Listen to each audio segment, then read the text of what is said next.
श्रीमहालक्ष्मी क्षीरसागरकन्यका उत्तिष्ठ हरिसम्प्रीते भक्तानां भाग्यदायिनी उत्तिष्ठोत्तिष्ठ श्रीलक्ष्मी विष्णुवक्षस्थलालये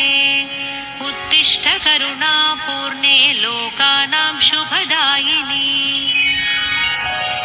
श्रीपद्ममध्यवसिते वरपद्मनेत्रे श्रीपद्महस्तचिरपूजितपद्मपादे श्रीपद्मजातजननी शुभपद्मवक्त्रे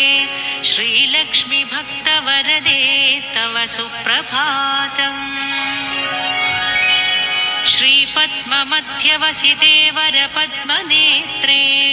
श्रीपद्महस्तचिरपूजितपद्मपादे